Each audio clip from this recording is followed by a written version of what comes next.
Doctor Ranoj Pegu নিজে এজন আন্দোলনকাৰী আছিল। ডাক্তৰ ৰনোজ পেগুৱে নিজে গোটেই জীৱন আন্দোলন কৰি কটাইছিলে আৰু সেই ৰনোজ পেগুৱে আজি অসমৰ শিক্ষামন্ত্ৰীৰ পদ গ্ৰহণ কৰি আন্দোলনক যি ধৰণে তাচ্ছিল্য কৰিছে, আন্দোলনক যি ধৰণে গালি পাৰিছে, সেইটো এটা অত্যন্ত ভয়ংকৰ ঘটনাৰ ৰূপে পৰিগণিত হৈছে। মই অসমৰ শিক্ষামন্ত্ৰী ডাক্তৰ ৰনোজ পেগুক তেখেতৰ এনেকুৱা অহংকাৰী মনোভাৱৰ কাৰণে, তেখেতৰ এনেকুৱা আন্দোলন বিৰোধী মনোভাৱৰ কাৰণে, তেখেতৰ এনেকুৱা অসমৰ মানুহক অপমান কৰা যি চূড়ান্ত অগণতান্ত্ৰিক মানসিকতা, তাৰ কাৰণে ক্ষমা খুজিবৰ কাৰণে দাবী উত্থাপন কৰিলোঁ। শিক্ষামন্ত্ৰী ডাক্তৰ ৰনোজ পেগুৱে ডিব্ৰুগড় বিশ্ববিদ্যালয়ৰ ছাত্ৰ ছাত্ৰীসকলক যি ধৰণে অপমান কৰিলে, সেই অপমান কেৱল ডিব্ৰুগড় বিশ্ববিদ্যালয়ৰ ছাত্ৰ ছাত্ৰী সমাজৰ কাৰণে অপমান নহয়, সেই অপমান হ'ল সমগ্ৰ অসমবাসী ৰাইজৰ সংগ্ৰামী সত্তাটোৰ প্ৰতি অপমান। ডাক্তৰ ৰনোজ পেগু নিজে এজন আন্দোলনকাৰী আছিল। ডাক্তৰ ৰনোজ পেগুৱে নিজে গোটেই জীৱন আন্দোলন কৰি কটাইছিলে আৰু সেই ৰনোজ পেগুৱে আজি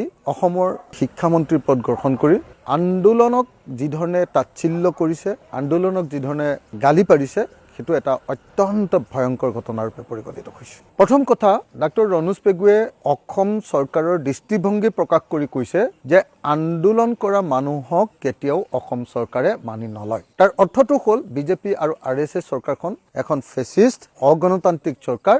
এই জনতাৰ দেৱালৰ লিখন কেতিয়াও পঢ়িব নাজানে। এনেকুৱা এখন ফেচিষ্ট চৰকাৰক কেতিয়াও আমি ৰাজ্য শাসন কৰিবলৈ দিয়া উচিত নহয় বুলি মই ভাবোঁ। দ্বিতীয় কথা, আন্দোলনৰ জৰিয়তে আচলতে অসমে এতিয়ালৈকে যিমান পাবলগীয়া আছিলে সিমান পাইছে। সকলোৱে জানে আমাৰ দেশখন ব্ৰিটিছৰ পৰা আমি মুক্ত কৰিছিলোঁ আন্দোলনৰ জৰিয়তে। আমি সকলোৱে জানো যে অসমতো অকল কেৱল অসমীয়া জাতি নহয়, বড়োসকলে, কাৰ্বিসকলে, অসমীয়া মানুহবিলাকে আমি সকলোৱে আন্দোলনৰ জৰিয়তে আমাৰ নিজৰ নিজৰ অধিকাৰ সাব্যস্ত কৰিছোঁ। অসমে যদি কিবা পাইছে কেন্দ্ৰীয় চৰকাৰৰ পৰা, তেতিয়াহ'লে ডেফিনেটলি সেইটো আন্দোলন কৰাৰ জৰিয়তেহে পাইছে। তেনেকুৱা পৰিস্থিতিত আন্দোলনক যি ধৰণে ইনচাল্ট কৰিছে, এটা প্ৰমাণ কৰিছে যে এসময়ৰ আন্দোলনকাৰী ডাক্তৰ ৰনোজ পেগু এতিয়া ৰাষ্ট্ৰৰ বহতীয়া এজন ভিত্ত আৰু তেওঁৰ মানসিকতা এতিয়া বিজেপি আৰু RSSৰ যি সাম্প্ৰদায়িক মানসিকতা অকল সেইটোৰ দ্বাৰাই অৱদমিত নহয়, তেওঁৰ মানসিকতা এতিয়া সম্পূৰ্ণৰূপে স্বেচ্ছাচাৰী, যিটো আমি বিজেপিক সদায়, RSSক সদায় আমি ফেচিষ্ট বুলি কৈ আহিছোঁ।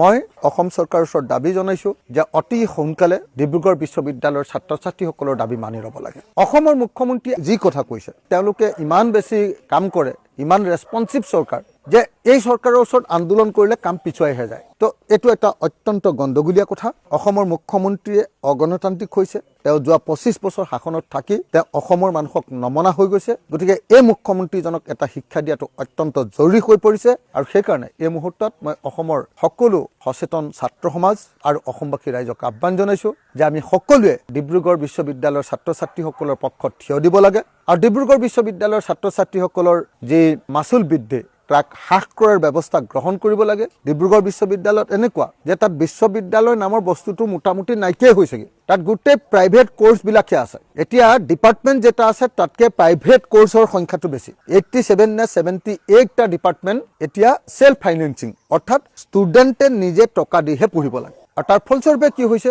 ছাত্ৰ ছাত্ৰীবিলাকে পঢ়িব নোৱাৰা পৰিস্থিতি হৈছে। সেইকাৰণে মই ছাত্ৰ ছাত্ৰীসকলৰ দাবী মানি ল'বৰ কাৰণে অসমৰ মুখ্যমন্ত্ৰীক দাবী জনাইছোঁ আৰু মই অসমৰ শিক্ষামন্ত্ৰী ডাক্তৰ ৰনোজ পেগুক তেখেতৰ এনেকুৱা অহংকাৰী মনোভাৱৰ কাৰণে, তেখেতৰ এনেকুৱা আন্দোলন বিৰোধী মনোভাৱৰ কাৰণে, তেখেতৰ এনেকুৱা অসমৰ মানুহক অপমান কৰা যি চূড়ান্ত অগণতান্ত্ৰিক মানসিকতা, তাৰ কাৰণে ক্ষমা খুজিবৰ কাৰণে দাবী উত্থাপন কৰিলোঁ।